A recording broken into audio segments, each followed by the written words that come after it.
The original. Make sure that you do the same thing that you did, so that it was working, so that we know that it will work.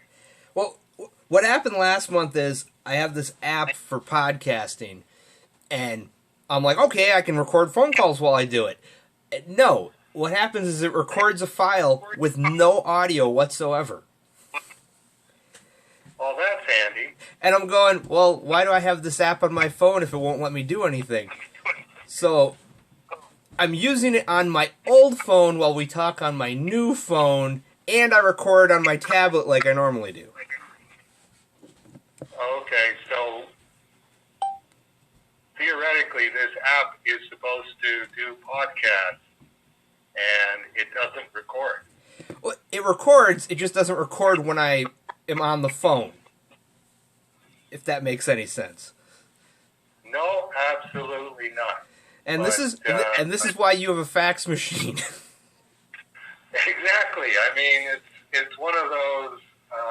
My very, very limited experience with the internet has been almost completely universally unhappy.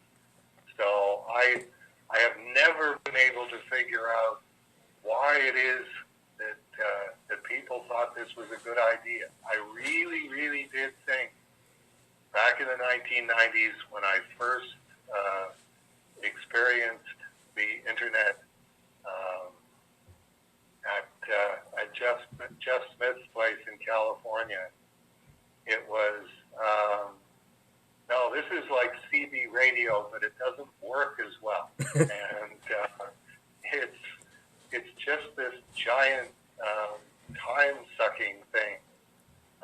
So I give it, 2 or 3 years, and everybody will just forget about it. So, surprise, surprise, no, we're going exactly the other way. Everybody's piling on, and boy, the sharks are circling. They are really they are determined to get me on the internet by making it impossible to do any number of things without the internet, and they have an uphill struggle ahead of them, because this is one of those. Every time that somebody tells me that this is going to do X, Y, and Z, and I try and do it, and it doesn't do it, and there's a long, elaborate explanation as to why that didn't work, but it should work from now on, kind of thing. It's like I work 12 hours a day, 6 days a week, with very, very few interruptions and absolutely no spare time. So my level of patience with these kinds of things is very, very limited. But we will persevere.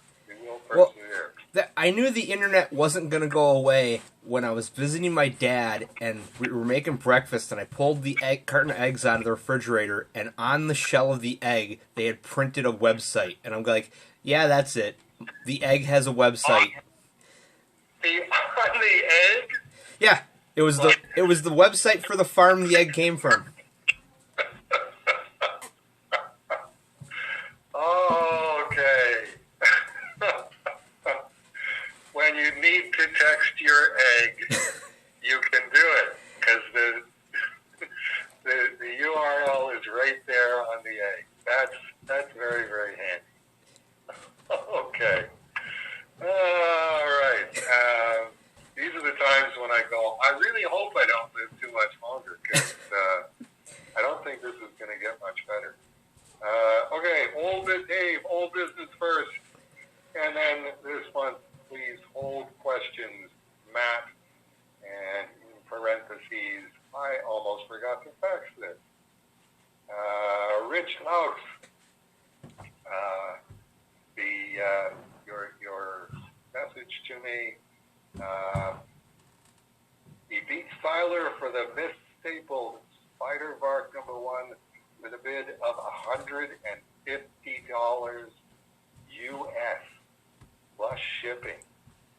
I told told him to contact you to arrange payment and shipment. And it's like, well, I couldn't be more surprised. I've gotta say that what's interesting to me about Rich is I think he is the most devout Catholic Cerebus fan, and I don't know if there are other contenders out there who would be listening to me who are devout, observant Catholics.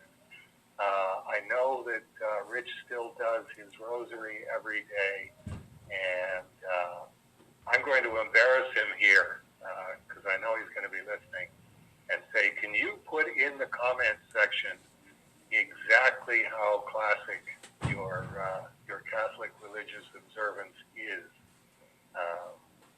Be as exhaustive as possible, because my impression is that he is still a very good and loyal and devout post-Vatican II Catholic, but I think he's still keeping up all of the old observances that for most Catholics have fallen by the wayside. So I thought it would be very interesting to find out, first of all, how extensive his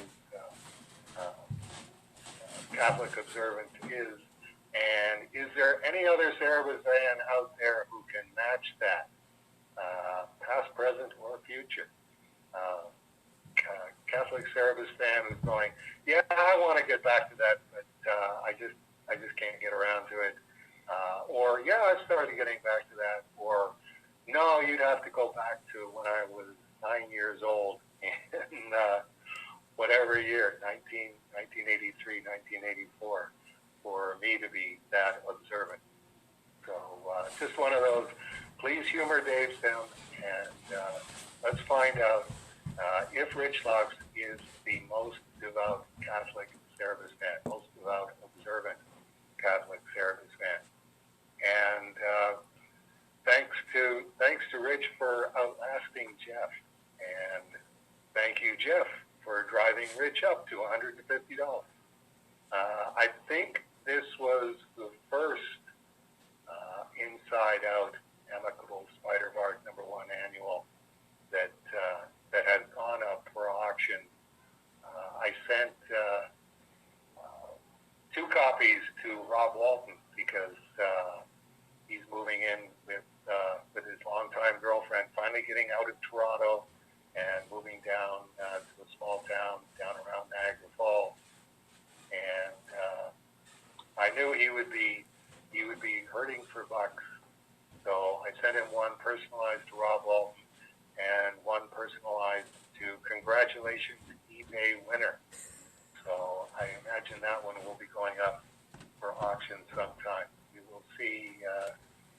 We will see if $150 is like way beyond sale, or if that's what these are going to be going for. There's about 50 of them out there. I still have the offer in to Marquee.